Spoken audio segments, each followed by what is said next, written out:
আবারও কি ইউক্রেনের উপর রাশিয়া হামলা শুরু করলো? ইউক্রেনে একটি বড় রাশিয়ান ক্ষেপণাস্ত্র হামলা কমপক্ষে 20 জন নিহত এবং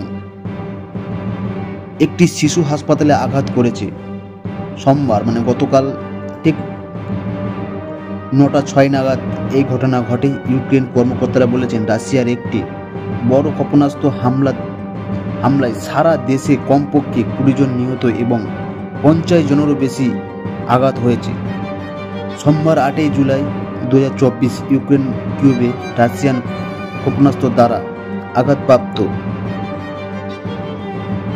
প্রমাদিত শিশু হাসপাতালে জরুরি কর্মীরা প্রতিক্রিয়া জানিয়েছেন।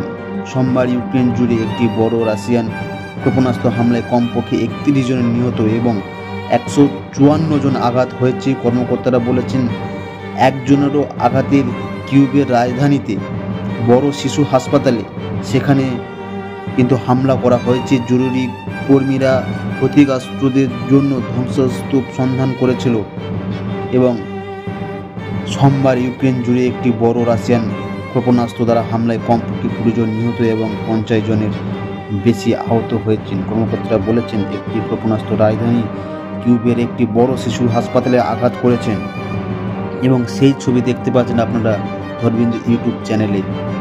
আপনারা জানেন, ঠিক 1 বছর আগে একই সময়ে যেভাবে রাশিয়ান ইউক্রেনের উপর হামলা করেছিলেন, সেই ঘটনা আবারও কিন্তু গতকাল সোমবার দেখতে পাওয়া গেল। মিনিমাম 20 জন নিহত এবং যে শিশু হাসপাতালের উপর আঘাত করা হয়েছে তা আপনারা ছবি দেখতেই পাচ্ছেন। সোমবার 8 জুলাই ইউক্রেনে কিয়েভে রাশিয়ান ক্ষেপণাস্ত্র দ্বারা আঘাতপ্রাপ্ত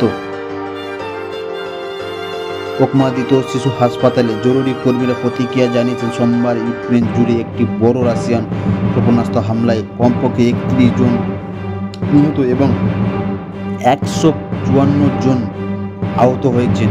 ইতিমাত্র শোরগোল গরমে রয়েছে ইউক্রেন আর রাশিয়ার। আবারও সেই বিবাদ শুরু হলো, তা কিন্তু সেই ছবি দেখতে পাচ্ছেন ধর্মবিন্দু ইউটিউব চ্যানেলে এবং আপনারা সাবস্ক্রাইব করে রাখুন ইউটিউব চ্যানেলটি এবং লেটেস্ট খবর জানার জন্য আমি আপনাদের সঙ্গে সবসময় রয়েছি। আপনি দেখতে থাকুন সেই ভিডিও। ইউক্রেনের উপর আবার হামলা রাশিয়ার।